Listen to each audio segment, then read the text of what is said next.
Hello friends and my dear students. Today Dr. Rajni Gaur going to deliver a lecture from my subject Gender, School and Society.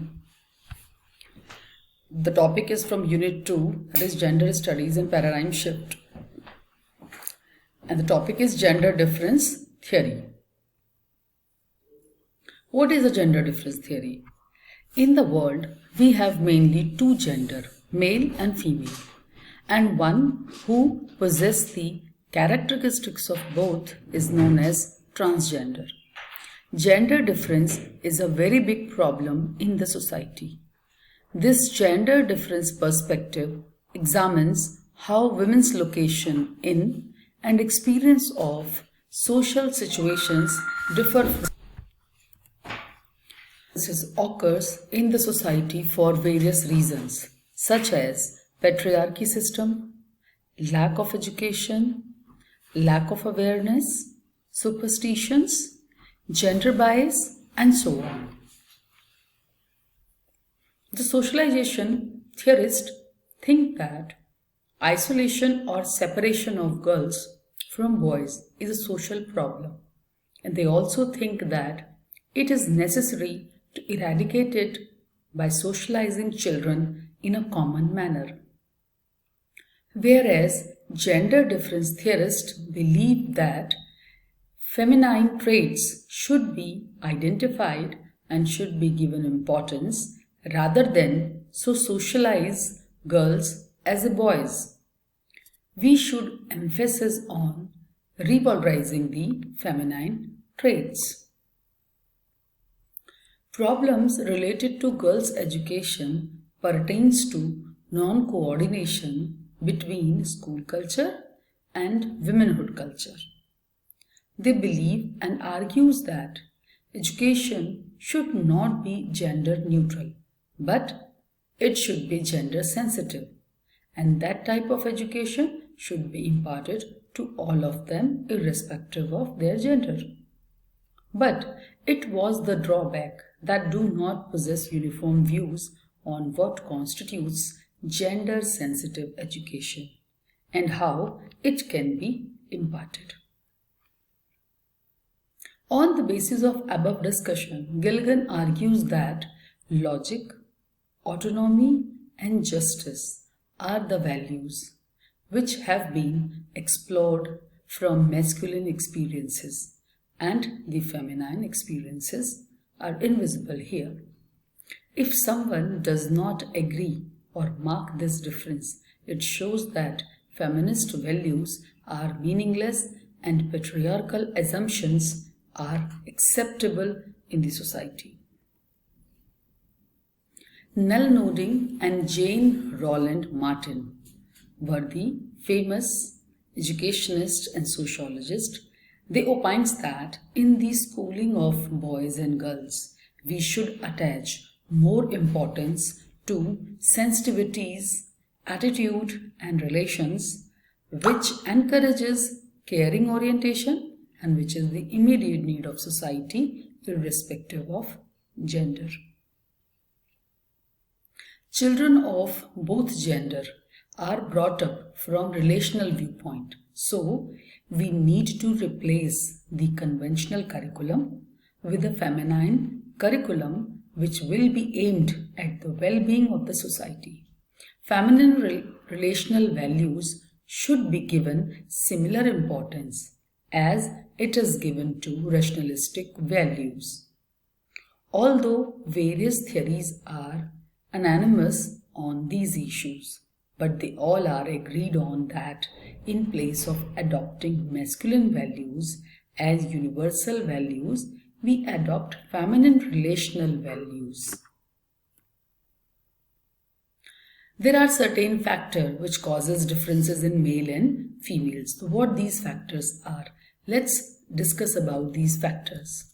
Experts disagree on whether difference between males and females result from innate biological differences or from differences in the ways that boys and girls are socialized.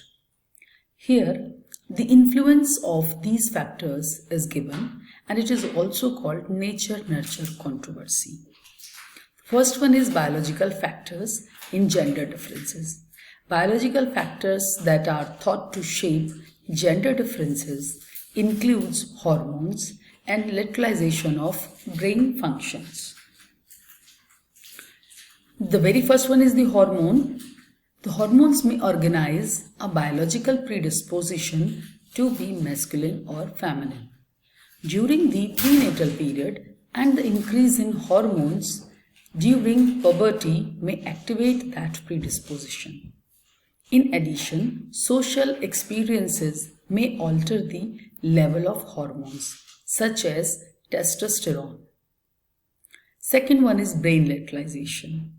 Gender differences in the organization of the brain may be reflected in the greater localization of brain functioning in males, which may help explain male success at special and maths skills. It may also explain female tendency to be more flexible than males and to withstand injury to the brain more effectively. Third one is biology and cultural expectation. Androgenized female gestures may become girls who behave more like boys and have more traditionally male interests. Such girls are also better at visual special tasks than other girls. However, environmental factors are also influential in boys and girls developing non-traditional gender-based abilities and interests. Second is majorly influence of family. Every culture has different guidelines about what is appropriate for males and females, and family members may socialize babies in gendered ways without consciously following that path. Even as tiny babies, boys and girls are dressed differently according to what is considered appropriate for their respective sexes. For example, the toys and games parents select for children are often unconsciously intended to socialize them into the appropriate gender roles. Girls receive dolls in an attempt to socialize them into future roles as mother, and boys receive car in an attempt to socialize as father. Now next, the very influential factor is the school. As the children enter the educational system, traditional expectations for boys and girls continue. Generally, teachers focus on boys, calling on them more and challenging them. Because boys are believed to be more analytical, teachers assumed they will excel in maths and science. Teachers encourage them to go into careers that require a lot of maths and science, such as computer and engineering, etc. In schools, teachers treat girls and boys differently, better and perform better than boys in the early grades. Due to emphasis in school on typically feminine characteristics such as quietness, obedience, and passivity, girls tend to like school. Even in preschools, boys receive more criticism from teachers who often react to children in gender stereotypic ways.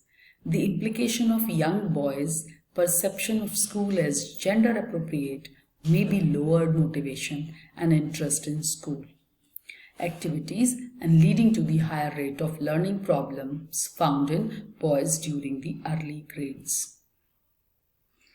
Influence of books and television.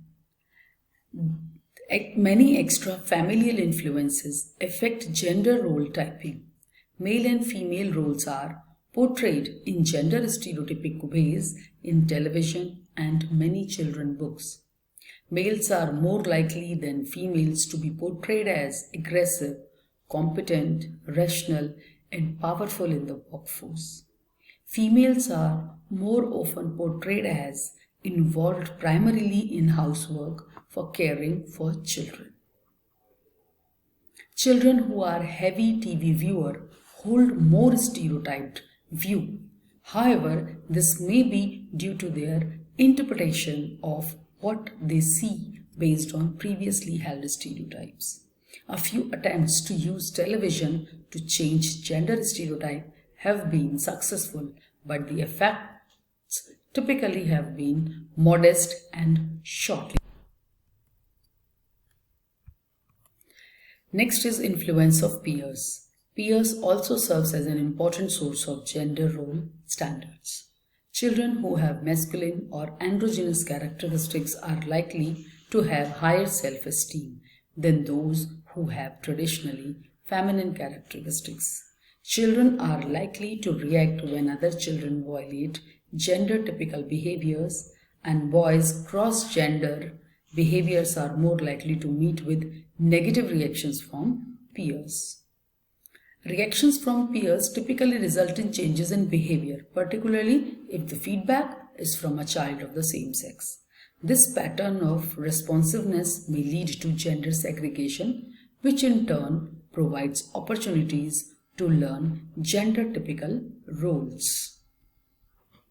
Thank you, students. Now, I hope that this lecture helps you to understand the gender difference theory deeply and appropriately. Thank you very much.